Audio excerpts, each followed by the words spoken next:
Bonjour, bienvenue à tous dans ce balado qui s'intitule La quête vers la sobriété avec Robert Piché.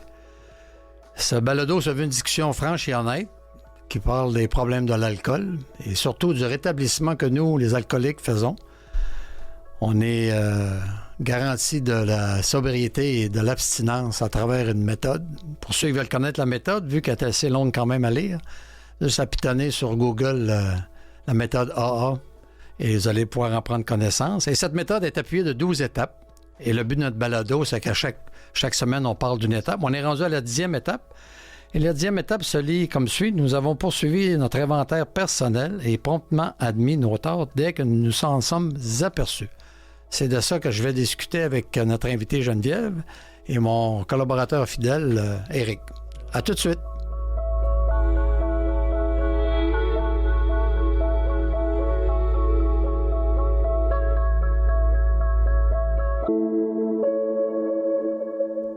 Bonjour Geneviève.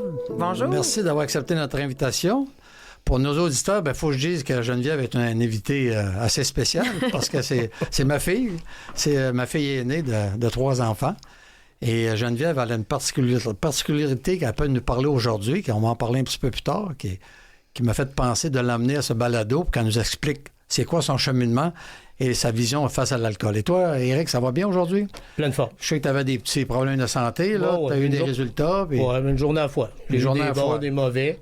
Mais avec. Même dans ta maladie, dans tes examens, tu mets le mode de vie. Oui, mes étapes avec mon Dieu. Ouais. Puis une journée à la fois. Une journée à la fois. Puis... C'est ça. J'ai pas soif.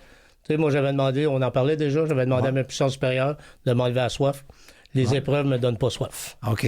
Je suis bien entouré. Donc, c'est bon avec toi. Tu fais 24 heures à la fois. Puis c'est ça. Puis je te t'arriveras ce qui arrivera. Puis il va t'arriver ce qui est supposé t'arriver. C'est ça. Puis la médecine aujourd'hui est avancée. Ça fait que je suis même pas inquiète. C'est un peu ce qu'on demande dans la 3e étape. Hein? On confie notre vie, notre volonté au soin de Dieu tel qu'on le conçoit. Dans toutes les épreuves de notre vie. Dans toutes les sphères. Oui, parce que quand ça va bien, c'est facile de dire qu'on fait les étapes. Il n'y a pas de trouble. C'est quand ça va mal. Et en parlant d'étapes, je devrais faire une petite récapitulation de ces 12 étapes-là parce que la 10e étape qu'on va parler aujourd'hui est un petit peu spéciale.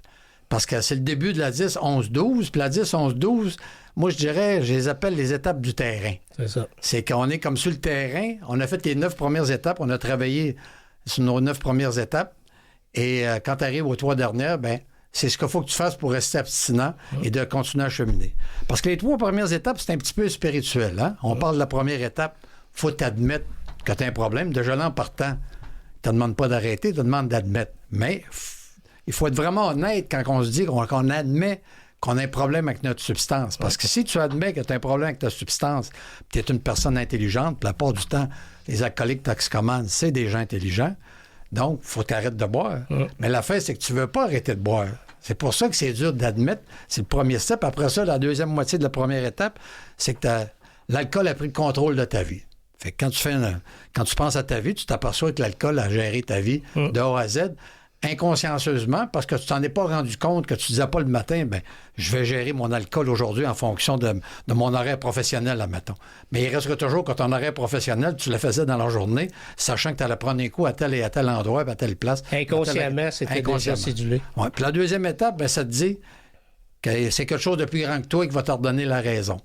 Parce que moi, combien de fois j'ai essayé d'arrêter par moi-même, j'ai essayé ma méthode, puis ça n'a jamais fonctionné. Je retombais tout le temps. Ils disent pas faut croire. Ils disent on est amené à croire. Donc, ils disent pas de croire tout de suite. Oui, parce qu'il faut que tu comprennes que si tu essaies de ta manière, puis ça marche pas, c'est ça. Qui va t'aider? C'est ça. Hein?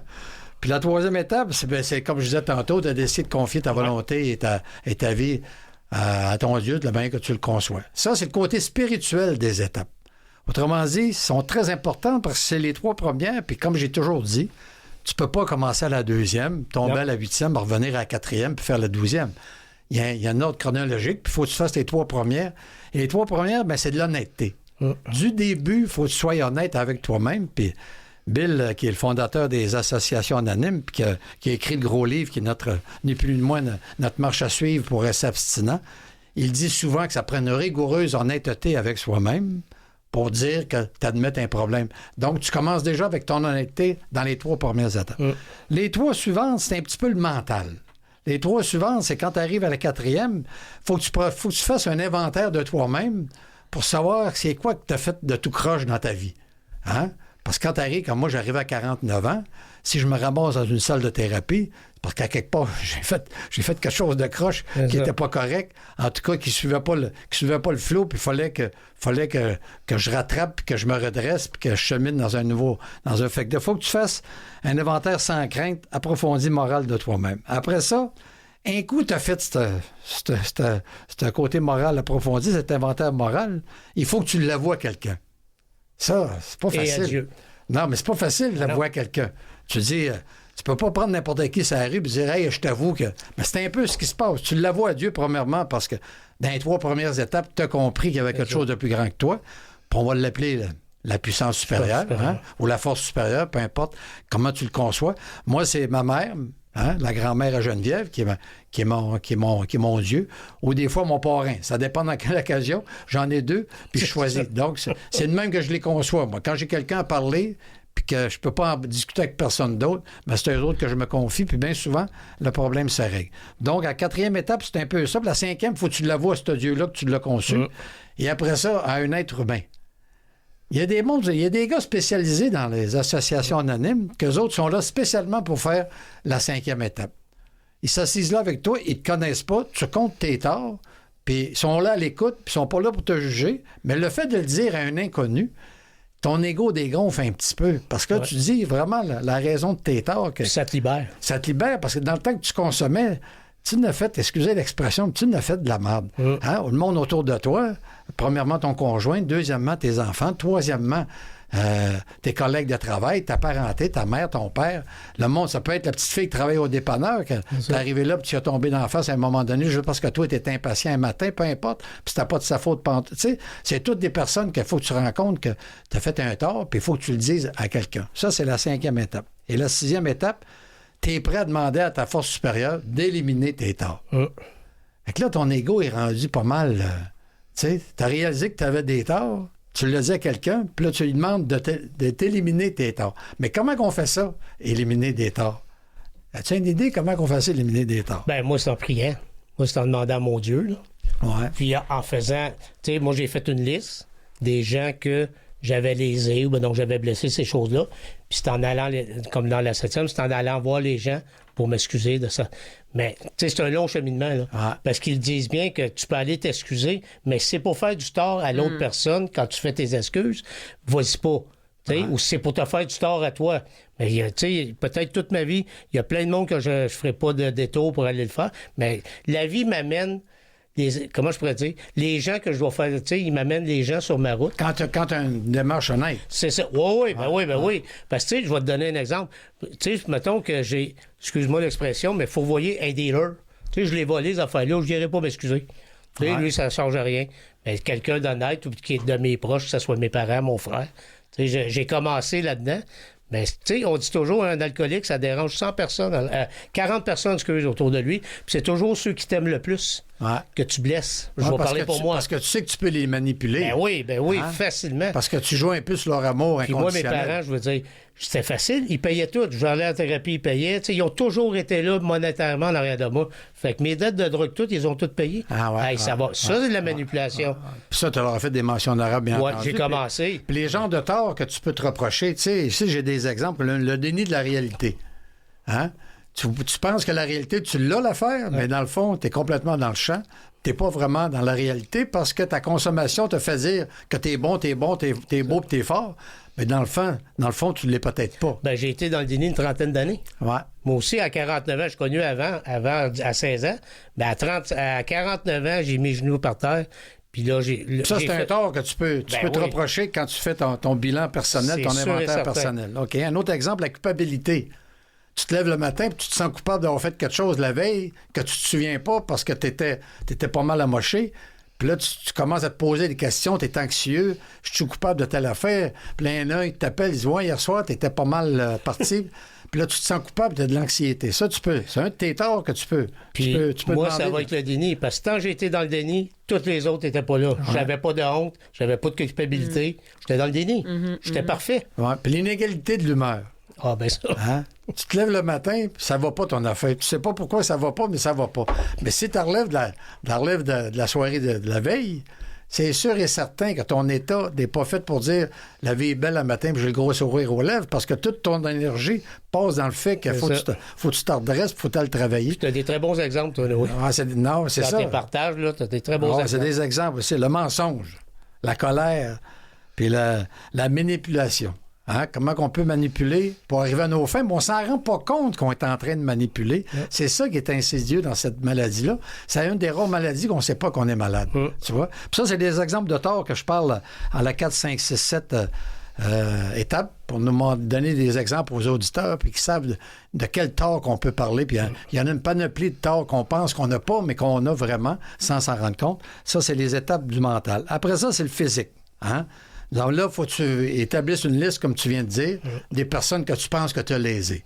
Puis il faut pas que tu dises « Ah, ben là, on n'a pas cette personne-là, je pense pas qu'elle sera pas... » Il faut que tu dises « Je sais que je l'ai niaisé, je sais que je l'ai lésé, je sais que je n'ai pas été correct avec. » Fait qu'il faut que tu fasses une mention en arabe à ces personnes-là. Puis comme tu dis, la 9e étape, ça, c'est le côté physique, de dire que si tu es pour leur faire plus de tort en allant leur faire une mention en arabe, tu es mieux de pas d'y aller, comme tu disais tantôt.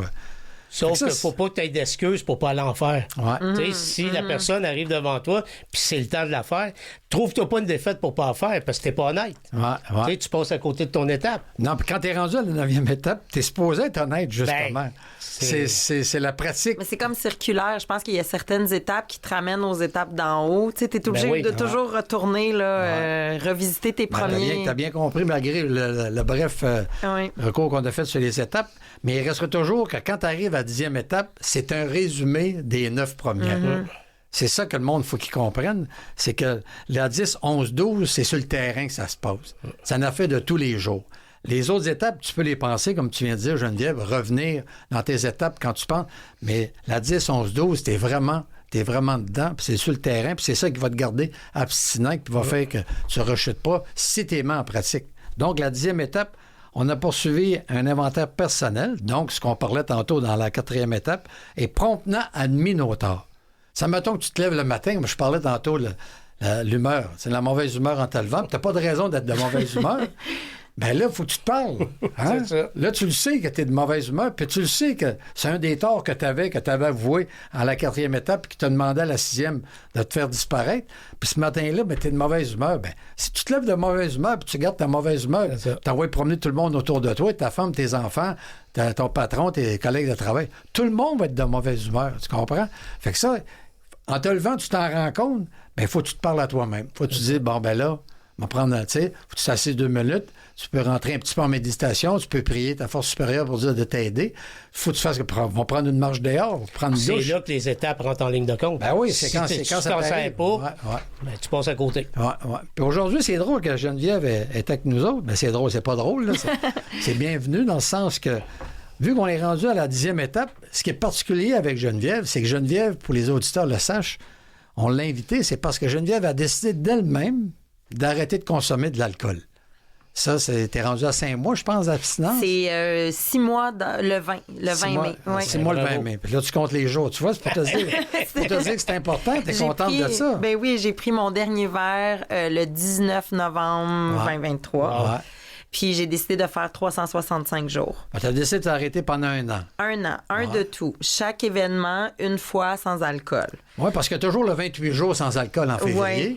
Puis le 28 jours, le monde se dit, c'est juste un mois. C'est juste un mois, ça va être facile. Puis il y en a qui sont même pas capables de le faire. C'est surprenant. Il y a beaucoup de monde que je connais qui ont essayé de faire ça. Ils ont commencé à le faire, puis ils n'ont pas réussi. Ils sont pas capables. Le fameux Dry January. Il y a aussi février, le 28 jours. Puis ils n'ont pas choisi février pour rien. C'est à cause que c'est un petit mois. Ah oui, il y a 28 jours, il n'y a pas 31 jours. Juste pour te dire, mon frère, c'était 29 jours cette année.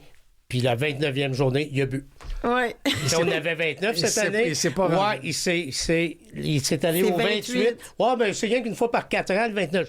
Ben, il y a 29, il a bu. T'as pas capable de dire, regardez le mois de février. Non, puis il a bu pendant tout le mois de la zéro alcool. Tu sais, il a gardé le même train de vie.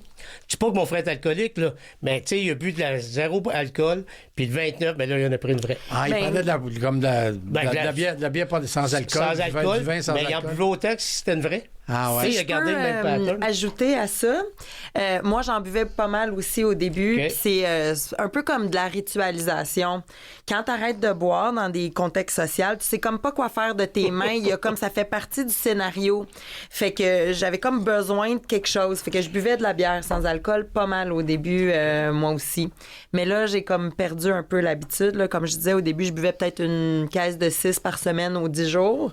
Puis là, j'ai une caisse de 6, puis il en reste 4, puis il me tente pas autant. Je vais en boire dans certains événements. Mais oui, il y a comme un besoin. C'est tellement normalisé. Ça fait partie du scénario. Ah, puis dans 5 à 7, tout le monde boit un peu. Tout le monde vient un peu la tête légère. Tout le monde se met à jaser. Puis tout le monde, on a l'air d'avoir du fun. Puis toi, t'es là au bout de la table avec ta zéro alcool. Ça, en plus, aucun effet. Mais pire que ça, qu'est-ce que tu fais avec tes mains si tu bois rien? Tu sais, ça a l'air bizarre. Ouais. Mais il y a vraiment quelque chose. On est habitué. Il y a un rituel, comme je disais. Tu prends ta main, tu prends une gorgée. Ça occupe l'espace. Tu sais, on veut pas. C'est pas tout le monde qui a le même niveau aussi d'extraversion. C'est pas tout le monde qui est aussi confortable d'avoir des conversations, d'être avec des différentes personnes dans des scénarios sociaux. Fait que ça aide, ça. Premièrement, il y a le filtre mental avec l'alcool, mais aussi d'avoir quelque chose pour occuper les mains, là. Ouais. Mais toi, t'as pas besoin d'alcool pour être sociable. Non, moi, je suis très, très, très extravertie, fait que j'ai pas ce niveau d'énergie. Ce besoin d'alcool pour devenir social. Non, mais tu sais, comme tout le monde, quand j'ai eu une journée stressante, ben des fois, c'est ça, j'aurais envie, moi aussi, des fois, de... Puis ça, comment qu'on l'entend? Oui. Du monde qui n'a pas de problème de boisson, mais ça me prend mon 2 verres de vin par soir. Mais ils se vendent l'idée. C'est ça. Moi, juste ça. Tu penses que tu n'as pas un problème de boisson, mais est-ce que tu réfléchis à ton 2 verres à tous les soirs? Est-ce que tu as hâte d'arriver chez vous pour prendre tes 2 verres? C'est là que la ligne n'est pas épaisse entre dire oui, j'ai un problème d'alcool ou c'est juste que j'ai besoin de 2 verres pour relaxer quand j'arrive chez nous. La ligne est très, très, très mince, là. J'ai plein d'exemples de ça, en fait. C'est ça, oui. On en parlait hors d'onde. On en parlait hors d'onde. Avant de commencer, peut-être tu pourrais nous dire... comment se fait que, tu sais, toi, t'es une fille d'un alcoolique, bien entendu, puis moi, je viens d'une lignée d'alcooliques, mes parents, mon père, mes oncles, tout ça. Qu'est-ce qui t'a fait qu'à un moment donné, tu as décidé... Parce que moi, tu me l'as appris un coup que le mal était fait, si je peux dire, là, pas le mal, mais... Un coup, tu as décidé de prendre... Un coup, tu as décidé de le faire. C'est là que tu me dis, j'ai décidé d'arrêter de consommer, je suis rendu à tant de jours, puis... Je pensais pas que tu allais te faire si long, mais c'est rendu à 6 mois et quelques, fait que je te félicite, mais qu'est-ce qui a fait que...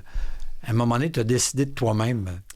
C'est pour les auditeurs. Oui. Faut que les gens sachent pourquoi. Moi, je le sais un peu pourquoi. Là, oui. Bon, mais il y a comme une raison officielle puis une raison officieuse. Mais je vais être transparente, je pense, puis je vais comme donner un peu l'explication complète.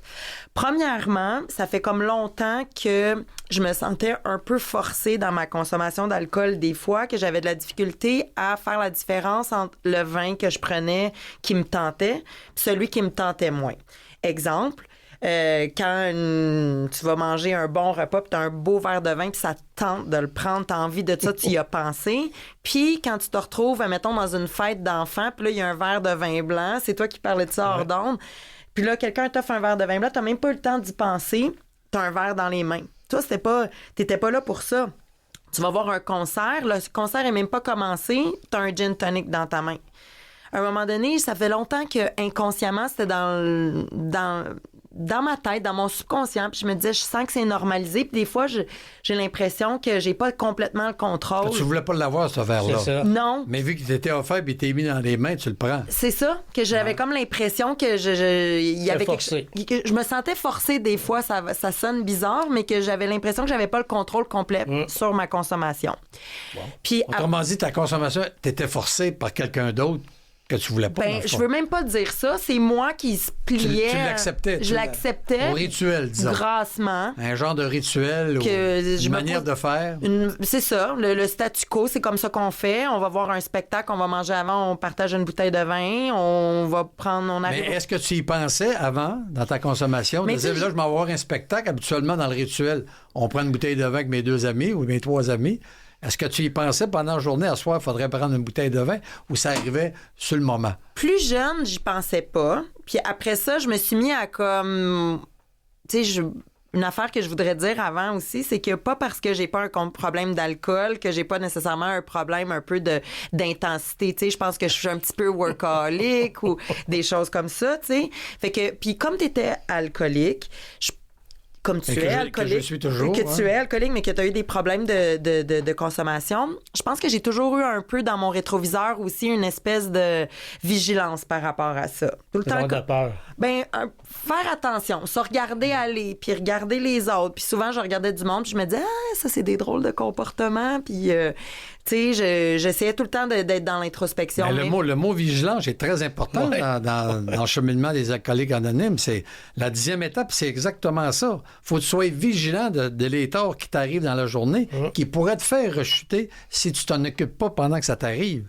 Donc, ils nous disent qu'il faut que tu sois vigilant, alerte, puis être sûr et certain que si t'arrive quelque chose, tu dis pas, voilà l'occasion de reconsommer. Avant de dire ça, t'es mieux de faire ce que t'as à faire pour pas consommer, justement. Donc, le mot vigilance, c'est drôle que t'en parles, c'est très important. Fait que j'ai gardé toujours, grâce à toi ou à cause de toi, dépendant de comment on y parle. Ça dépend, oui. J'ai toujours eu un peu une vigilance par rapport à ça. Fait que ça, c'est le début, ça, c'est la prémisse, c'est la table. Au mois de novembre l'année passée, j'ai eu un petit épisode pulmonaire. Je me suis pas sentie bien. J'ai été hospitalisée. Puis j'ai comme géré ça beaucoup toute seule. Tu sais, j'en ai comme pas parlé. Je me suis ramassée à l'hôpital juif. Puis toute seule sur mon petit banc d'hôpital. Là, il y a des mots qui ont été prononcés.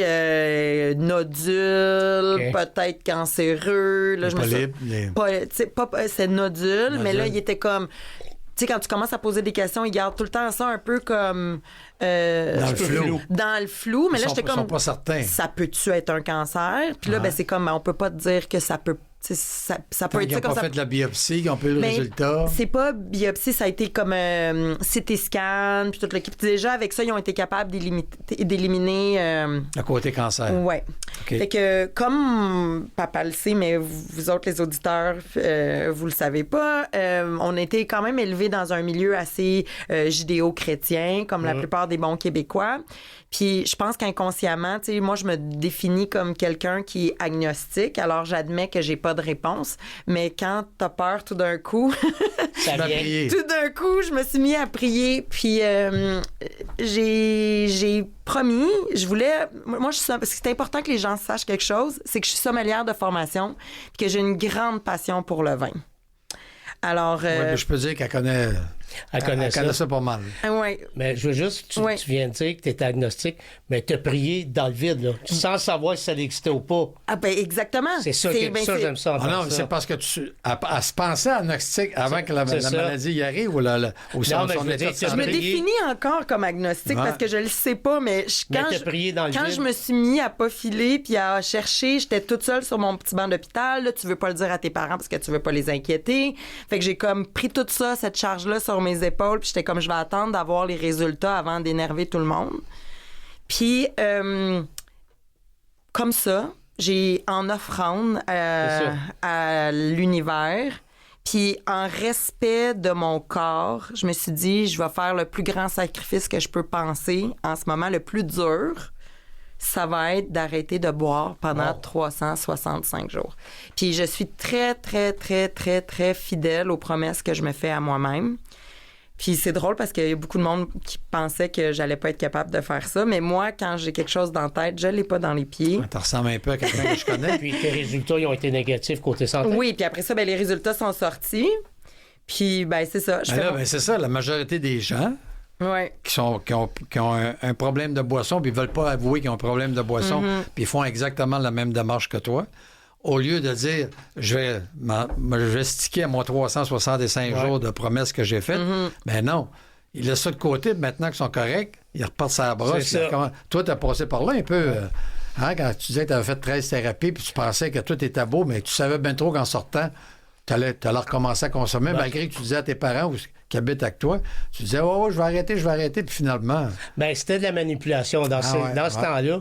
Tu sais, c'est ça. Moi, j'ai fait 12 thérapies, puis j'étais obligé. Tu sais, la cour m'envoyait, la prison, whatever, pour sauver du temps. Ou quand je sortais de psychiatrie, ils m'envoyaient là. Mais je savais les 12 premières fois que je rechuterais. Ouais. J'étais sûr parce que tu fais croire à tes parents, oui, je veux m'en sortir. C'est pas vrai, là, je voulais pas m'en sortir. Puis à toutes les fois, je faisais une couple de mois, puis ensuite, je retombais. Mais c'est important de dire que tu te le disais pas carrément comme ça. Pas en tout, ça venait tout seul. Ça se faisait inconsciemment. Inconsciemment, C'est ça qui est le problème de la maladie, que les gens, il faut qu'ils comprennent le côté mental. Puis quand je faisais A, quand je revenais, je faisais A, une couple de mois. J'étais bien en A. J'étais pas vrai sur le sens que je faisais pas les étapes, je faisais pas ma lecture, puis je priais pas. Sauf que j'étais dans A, puis je consommais pas. Puis, tu sais, là, il arrivait un événement, comme tu comptes souvent, Robert, il arrivait un événement qui me faisait toujours boire dans ces années-là. Je me retrouvais dans un restaurant que j'aimais boire. Oh, je vais en prendre rien qu'une, puis là, je repartais. Ouais. Mais c'était inconsciemment, là. Tu te retrouvais dans une situation où tu aimais consommer dans le temps. C'est ça que je voulais dire. Parce que, tu sais, je me disais pas, je consomme à soir. Ça arrivait, tiens.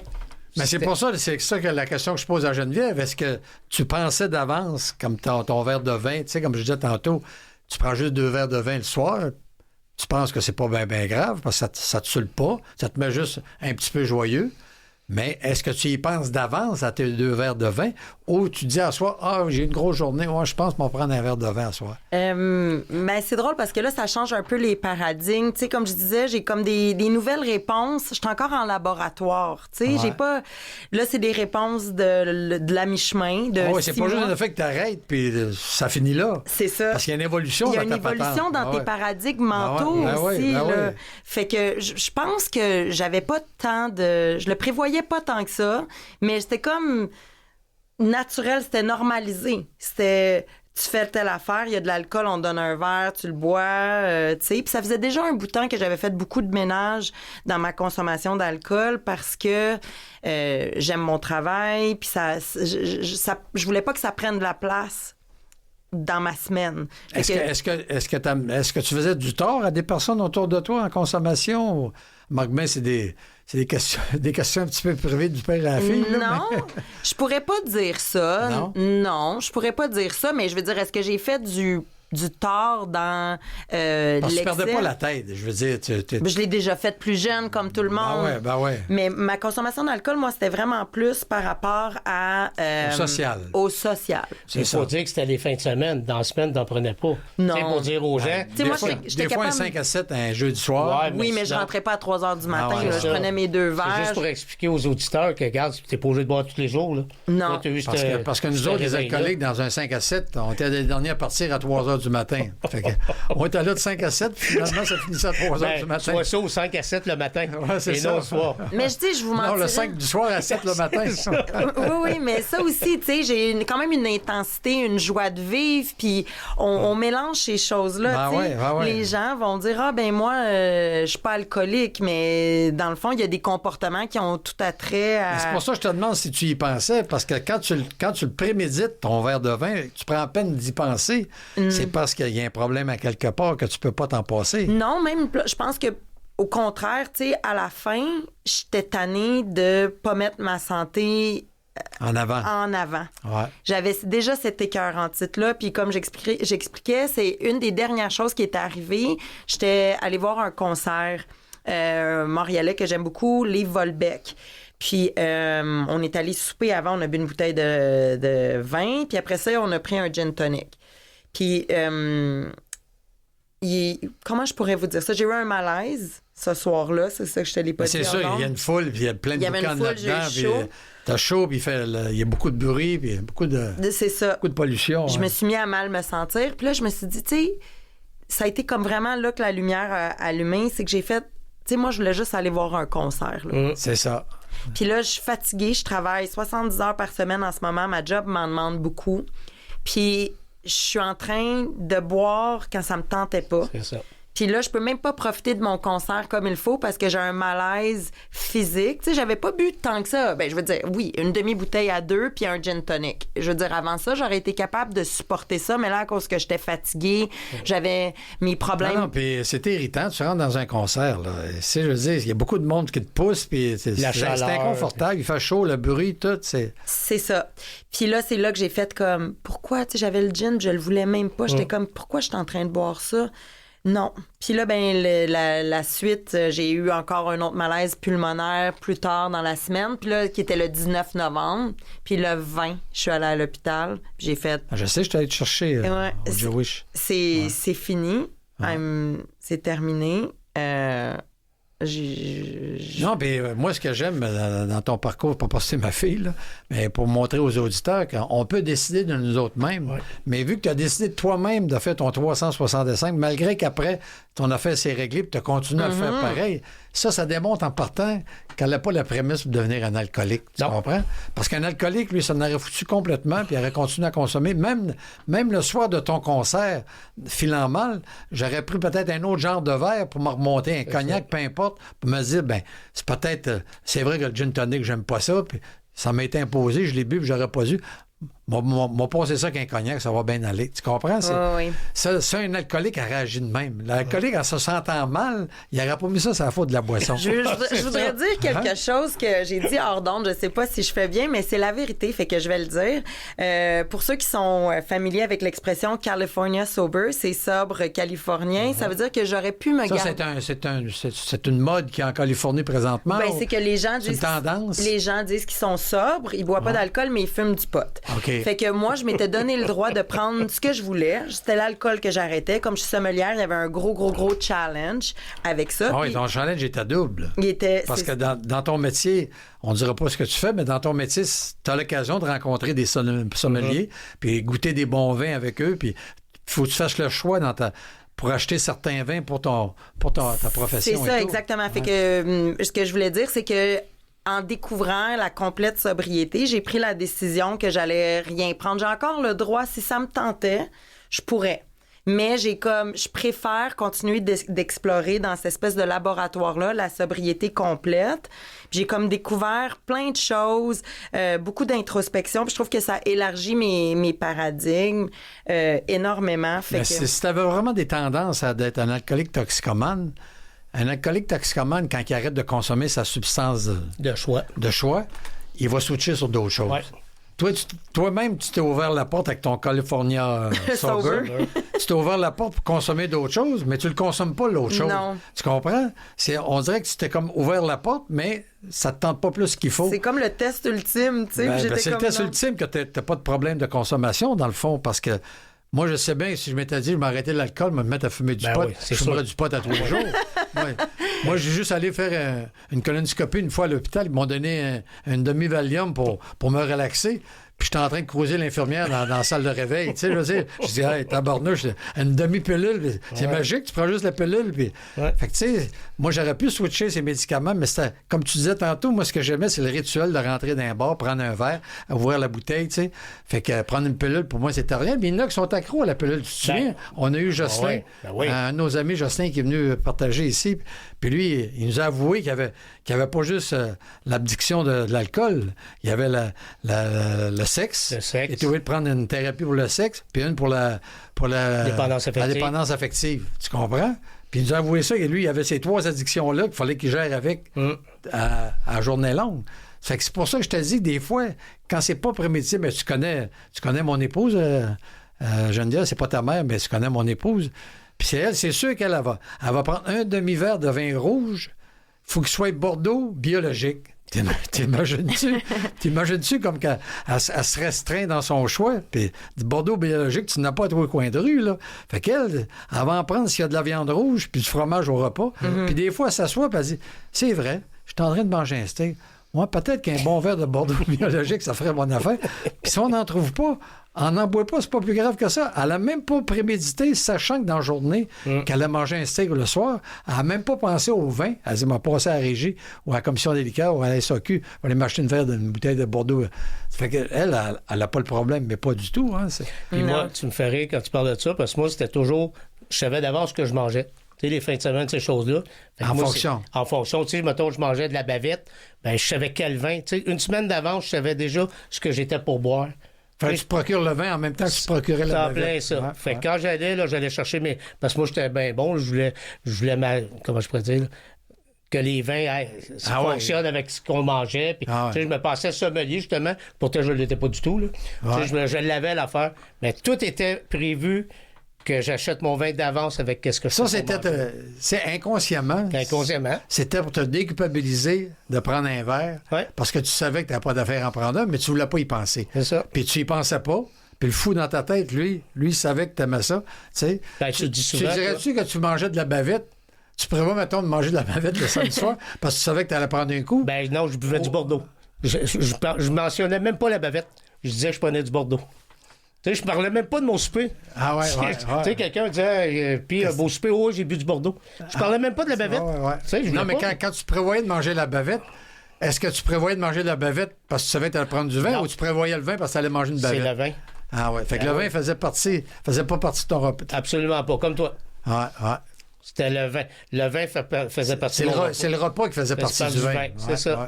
Fait que c'est spécial. Là. Puis tout inconsciemment, là, pour moi, c'était normal. Ça venait tout seul. Ah ouais, Dans ma tête, moi, je me rends compte, parce qu'on dit ça, c'est parce que quand je partage dans les réunions des alcooliques, des fraternités anonymes, je dis souvent, c'est que moi, j'aimais prendre une bouteille de vin qu'une pizza. Des fois, j'avais même pas envie de la pizza, mais j'en commandais une parce que je savais que j'allais boire du vin. C'est débile, comme quand le côté mental de la maladie, puis là, je vois bien que toi, tu l'as pas, ce côté-là, parce que toi, tu as décidé 365 jours, tu es rendu à moitié de ton temps. Puis ce qui est extraordinaire, c'est que tu continues de cheminer là-dedans. Ah, oui, oui. C'est pas juste le fait que tu as arrêté, tu dis, ben là, j'arrête, puis j'attends mon 365 jours. Non. Parce que tu es toujours présente à ça. Tu es toujours. Ah oui, oui. Puis je change ma façon de voir les choses. Tu sais, au début, c'était comme 365 jours. Le 20 novembre 2024, j'ouvre un Dom Pérignon C'est ça. 2008 que j'attends, que je veux ouvrir depuis super longtemps. Puis j'avais donc bien hâte.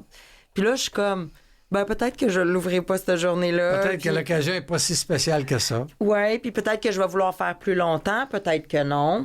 Parce que moi, quand j'étais plus jeune, j'avais décidé, je sais pas si tu t'en souviens, je veux dire, mais j'avais décidé d'arrêter 5 mois sur une gageure avec un gars qui, je voyais qu'il prenait un coup. Tu sais, comme si que je prenais pas un coup comme lui. C'est ça. Tu sais, mais moi, je trouvais qu'il prenait trop un coup, puis c'était un de mes collègues, puis j'étais, hey, Je vais t'accompagner. Pour t'arrêter de prendre un coup, on prend-tu une gageuse? C'est celui qui va être capable de toffer 5 mois. Tu sais, comme si que moi, j'avais pas besoin de la gageuse. J'avais besoin de la gageuse autant que lui, mais c'est une Ça, question. c'est le challenge. C'était moi, c'est le challenge. J'ai arrêté 5 mois. J'ai gagné la gageuse parce que lui, il a recommencé au bout de 4 mois.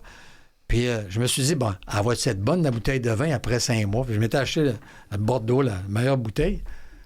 J'étais déçu. C'est ça. La première gorgée, ça goûtait pas ce que je pensais que ça allait goûter. L'attente que j'avais du goût n'a pas été ça du tout. Mais ce que j'aime de Geneviève, c'est que tu n'as pas juste arrêté. Tu chemines. Tu Ouais. réalises, puis tu chemines à travers ça. Parce que comme Robert dit, si on arrête, hey, comme tu disais, là, au début, tu arrêtes, tu penses déjà à ta bouteille. Puis là, tu y penses plus, tu chemines. Oh, Dans ton oui. appétit. Ah ouais, Dans puis ton ton abstinence. 365 jours va être terriblement difficile à passer si tu penses juste C'est ça. à la 366e journée à ta bouteille de Puis vin. là, je suis plus là-dedans du tout. Ouais. Tu te rends compte que tu peux vivre sans alcool, C'est ça. malgré puis que c'est omniprésent, l'alcool. ça a vraiment changé, comme je disais, mes paradigmes. Tu sais, on parlait de ça hors d'onde un peu plus tôt. Très peu de fois, en 6 mois, j'ai vraiment eu envie de prendre un verre. Puis les verres qui m'ont tenté, c'est toujours les verres quand t'es à bout. Quand t'as une grosse journée, c'est pas les verres sociaux qui m'ont tenté. Pour te C'est- récompenser. C'est la bouteille de vin à 80$ dans mon cellier que j'ai envie de boire, 2 verres, puis gaspiller le reste tout seul. La gratitude. La- La gratitude d'un effort professionnel. La grosse journée de travail que Ouais. t'as juste envie d'ouvrir ça, là, puis la première gorgée qui goûte, qui va sur tes lèvres, que c'est comme tu te fais un cadeau personnel. C'est pas Ah ouais, le c'est de la gin. gratitude. Ben oui. C'est ça. Ce verre de vin-là, peut-être, je vous dirais 3 à 4 fois, j'ai fini des vendredis, puis j'étais comme, hey, je ferais n'importe quoi pour Mais ouvrir. tu l'as pas pris. Je l'ai pas pris. Ben non. Puis Puis tu n'as pas pris d'autres substances. Rien. Pendant Non. que tu consommais puis tu le faisais, je m'en rendais pas compte. est-ce que tu le pensais dans la journée? Ben oui. À soir, j'ai une grosse journée, j'ai hâte d'arriver chez nous. Ça, oui. Ouais. Ça, oui. Ça, oui, oui, oui. Ouais. Parce qu'il y a une 100%. différence entre un bon buveur, gros buveur, et un alcoolique. Tu sais, l'alcoolique, lui, il faut qu'il prémédite sa boisson sans s'en rendre compte.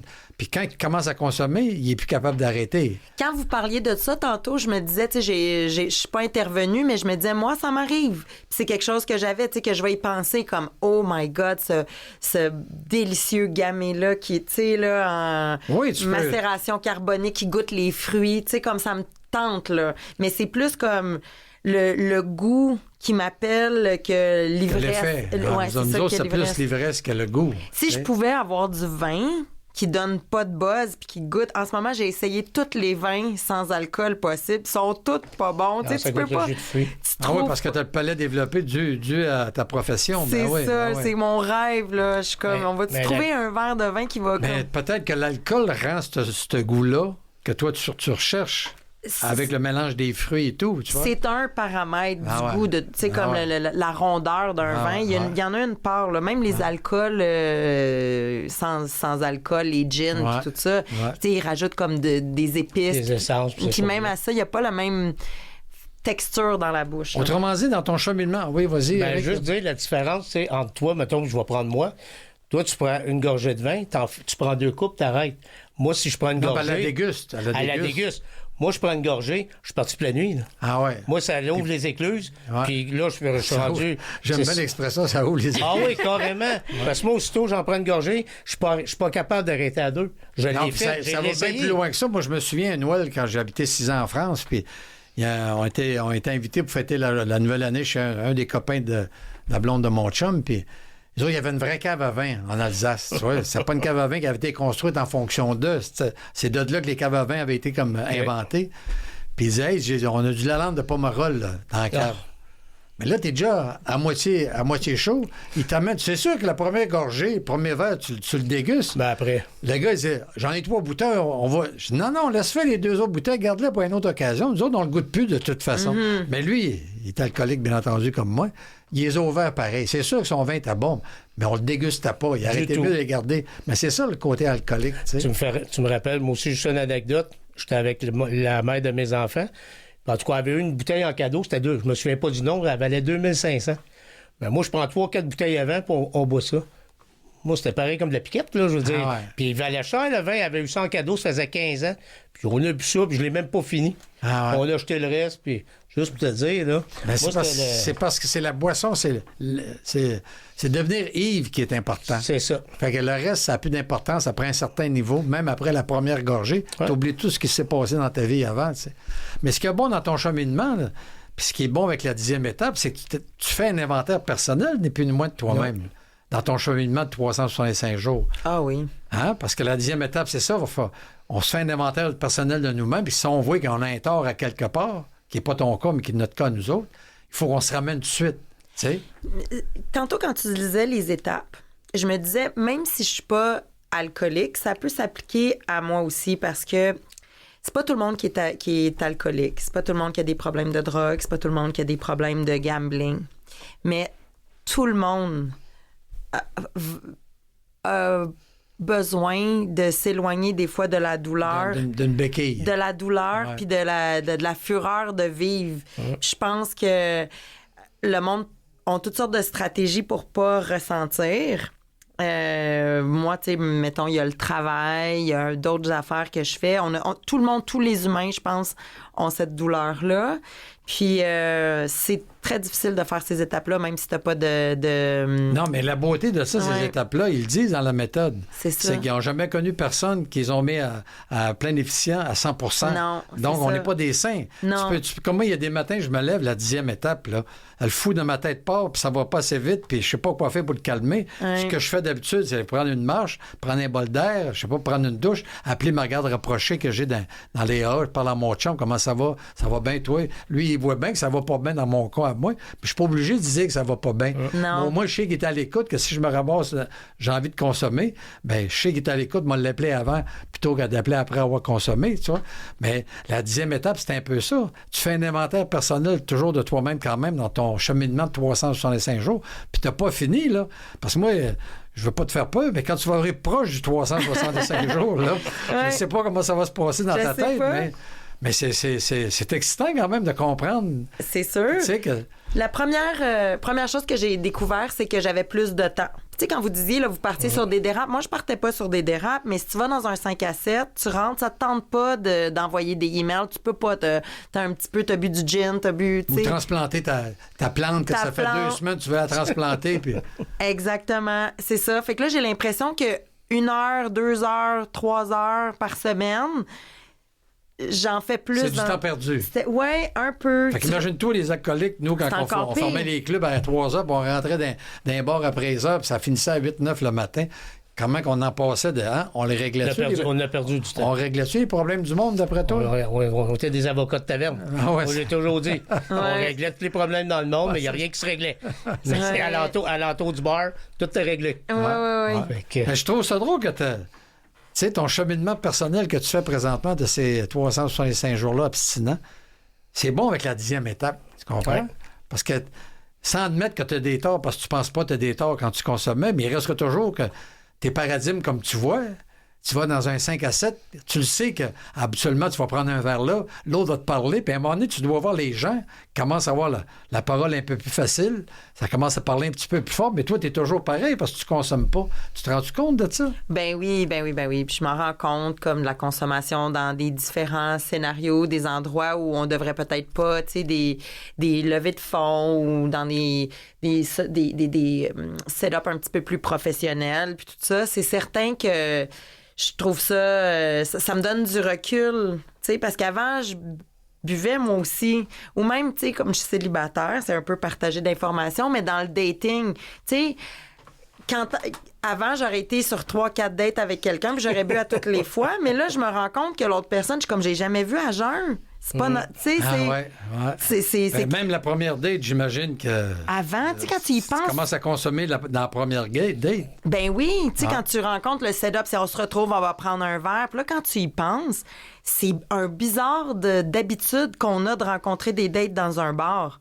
Comment tu peux évaluer une personne comme partenaire potentiel de vie quand tu bois de l'alcool? Si c'est ça que tu cherches. Fait que c'est ça, là, je suis en train de me dire, ben, t'es bien mieux de rencontrer quelqu'un au gym ou plus organiquement que dans des setups comme organisés, puis on s'en va s'enivrer.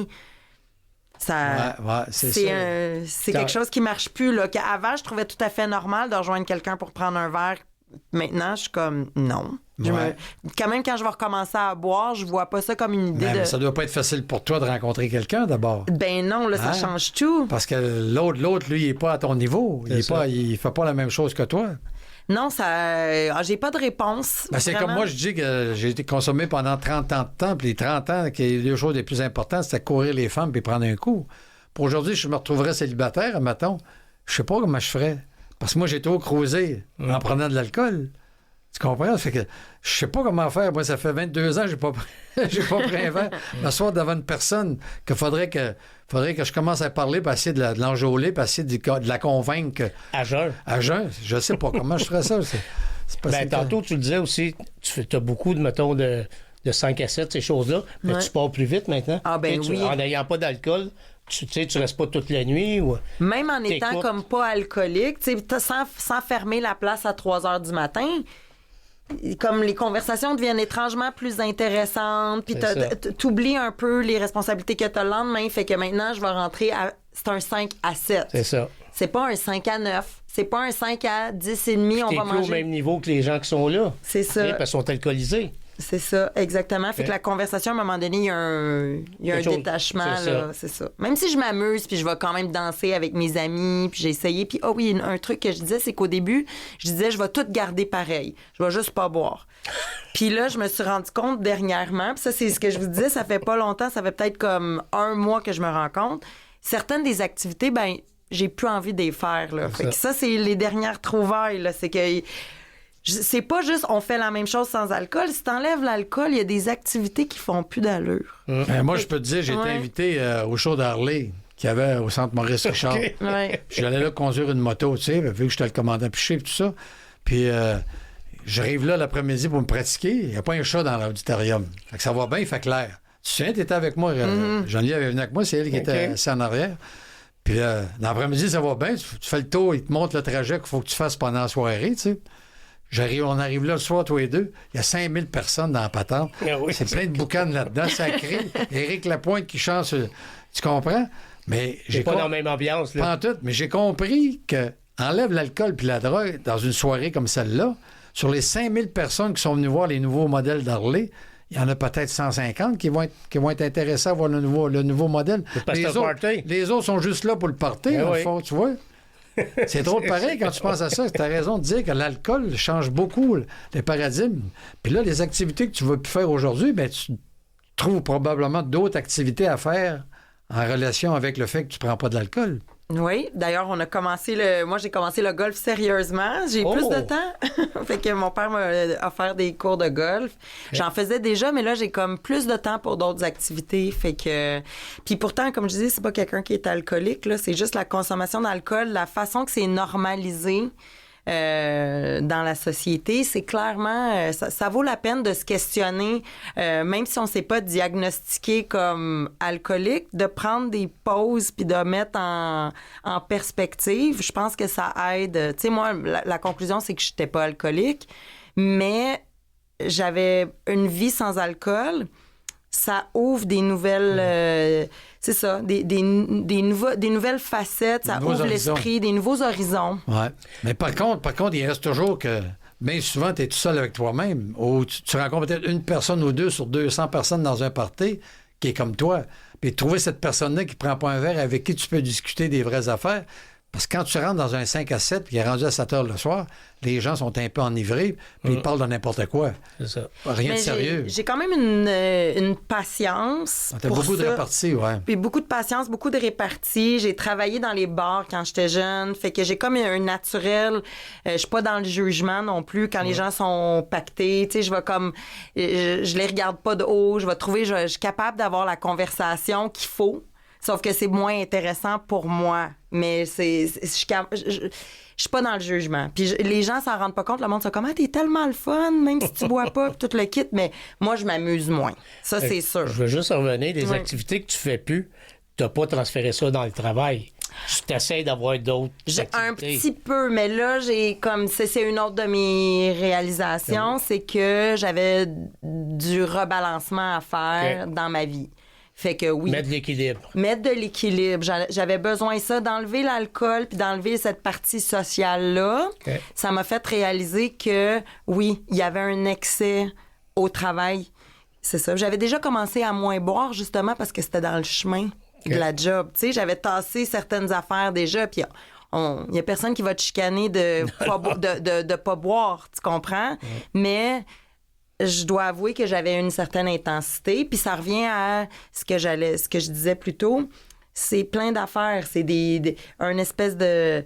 Je suis super heureuse, mais on a tous, il y a comme la condition humaine, une anxiété, un mal de vivre, un paquet d'affaires que quand tu te lances dans ce genre d'activité-là, c'est des activités que tu fais avec intensité, ben ça sert à pas tout ressentir. T'sais. Là, je suis obligée de faire face à tout complètement à jeun. Mon travail... Parce que les émotions, tu vas encore en vivre. Comme nous, on en vit les alcooliques. Ils disent que l'alcoolisme, c'est un problème d'émotion, mais dans le fond, c'est pas un problème d'émotion. Des émotions, tu vas en vivre de toute façon. C'est comment tu réagis à tes émotions. Mais oui. C'est ça le fait. Puis la 10e étape, c'est ça. C'est que si tu vis une mauvaise émotion dans une journée, quand habituellement, cette mauvaise émotion-là, tu t'en rendais pas compte que ça te faisait boire, parce que tu disais, je vis telle émotion, m'aller au bar prendre un verre, mais tu te le disais pas. C'est que l'émotion arrivait, puis tu réglais ça en buvant. Mais aujourd'hui, tu le sais que tu bois plus. Fait que l'émotion t'arrive exactement de la même manière, mais là, il faut que tu sois capable de dire à ta 10e étape, mais là, je fais un inventaire, je suis sur le terrain, ça m'arrive, je veux pas consommer, je fais ce qu'il y a à faire pour rester abstinent. C'est en train de changer, mais on n'apprend pas aux enfants de s'asseoir puis d'accepter les émotions. Ouais, c'est comme... le petit gars, faut pas qu'il pleure, puis la petite fille, faut que, tu sais, ça... Puis, tu sais, il y a quelqu'un qui disait l'autre fois sur Internet, puis ça m'a frappé, qui disait que le plus gros mensonge qu'on s'est jamais fait raconter sur les émotions, c'est que les femmes sont le genre émotif. Parce que ça fait, je sais pas combien de générations qu'on fait à croire que la rage, que la colère, c'est pas une émotion. Non, c'en est une. Oui, c'en est une. C'est une... Puis les gars sont assis avec leur colère, qui est aussi souvent comme ça cache autre chose. C'est souvent de la peur, de la peine qui a été répressée parce que t'as pas le droit de vivre ça. La frustration. Puis ça sort en colère. Puis c'est une émotion. Puis c'est même pas reconnu comme une émotion. C'est reconnu comme... je sais pas quoi, mais le monde va pas dire... On dira pas, lui, il est émotif quand il est fâché. Ouais. Ah ouais. Il est intimidant, il a du caractère. Non, il est émotif. Il y a une petite crise d'émotion, là, puis c'est ça. Moi, dans mon passé, j'avais pas le droit, d'être faible, de pleurer, ces choses-là. Je parle pas de ma famille. Je parle dans le domaine où j'étais. Puis aujourd'hui, je consomme plus, puis je les vis, mes émotions. Il faut. Je suis capable de pleurer, je suis capable d'en parler, je suis capable... Mais avant, je me donnais pas le droit, parce que qu'est-ce qui arrive? Dans le domaine où j'étais, je pouvais pas. Mais aujourd'hui, je le vis. Puis tu parles de colère, j'en ai fait des thérapies de la colère, moi, justement, pour m'aider, pour apprendre, parce que j'étais colérique. Puis maintenant, ça va super bien. Puis c'est vrai que c'est une émotion, la colère. Ça cache beaucoup d'autres choses. Puis c'est souvent une émotion tampon, bouchon. Là. Ça cache d'autres affaires. Puis quand ça sort... C'est pour dire aux auditeurs que tu peux arrêter de consommer sans être un alcoolique, puis te donner un défi comme Geneviève fait, 365 jours, puis ça va être correct pareil, tu comprends? Mais pour un alcoolique, essayer d'arrêter de 365 jours, je pense que c'est très difficile. Sans les associations. Sans associations, sans une thérapie, sans une boîte d'outils, sans la méthode, sans les étapes. Je pense pas qu'un gars va dire « je vais arrêter 365 jours ». J'ose au plaisir, il va faire comme tu disais tantôt. À tous les jours, tu vas penser au 366e jour. Tu sais, puis tu chemineras pas. Ce que je trouve extraordinaire dans ta démarche, c'est que toi, tu continues à cheminer dans ton histoire. Fait que tu fais un inventaire quasiment journalier ou en tout cas à la semaine, au mois, pour savoir comment tu vas te rendre compte. C'est qu'elle a quasiment un mode de vie naturel. Tu sais, elle vit les étapes sans les connaître. Tu sais, sans les connaître. Elle a ça naturellement. Je trouve ça bien. Puis juste pour dire ce que tu dis, moi, si je pense dans un an que je vais être en colère chaque jour. Je ne serai pas de bonne humeur. Fait que, oui, si tu décides d'arrêter de toi-même pendant 365 jours. Je ne serai jamais capable. J'ai essayé et je n'ai jamais été capable. Mais c'est de là qu'il faut que tu mettes ta puissance supérieure. Il faut que tu sois capable de parler à quelqu'un. C'est ça. Puis des fois, mais tu peux pas parler à un être humain parce que l'être humain ne comprendra pas ce que tu es en train de lui dire. Je pense pas que dans une première date, tu vas commencer à expliquer ce que tu nous as expliqué pendant 1 heure de temps. Mais il faudrait que la personne soit très ouverte d'esprit. C'est ça. Quand même, oui. Mais ça, c'est un défaut, qualité que j'ai. Je suis très transparente, puis je dis les choses... C'est vrai aussi, Très, très, très. Puis je pense que c'est ma plus grande qualité, c'est que j'ai une intégrité. Moi, je fais les mêmes choses la porte fermée que la porte ouverte. Ça, c'est... Tout le monde dit ça, mais... C'est une grosse qualité, mais des fois, il faut que tu y fasses attention à cette qualité-là. C'est ça. Pas tout le monde sont capables de le prendre. C'est ça, j'ai une intégrité comme énorme, puis c'est ce qui me permet de passer à travers ça, c'est l'intégrité que j'ai envers moi-même. C'est que je veux pas me laisser tomber. Parce que si je me laisse tomber... Personne ne va jamais être là. Personne ne va jamais être là pour toi autant que toi-même. Puis je tiens à me respecter dans la promesse que je me suis faite. Puis surtout, rencontrer quelqu'un aujourd'hui, toi, tu bois pas, la personne boit. Tu sais, le premier rendez-vous, c'est là, tu lui dis, toi, tu bois pas. Ça ferme les portes un peu. C'est dur. C'est pas tout le monde qui va, comme Robert dit, d'avoir l'esprit ouvert. L'autre personne, là, c'est correct, parce que ça t'évite de rester, d'avoir plusieurs dates avec lui. Fait qu'il sait à quoi s'attendre. Mes amis, on est rendu à la fin déjà. À la fin.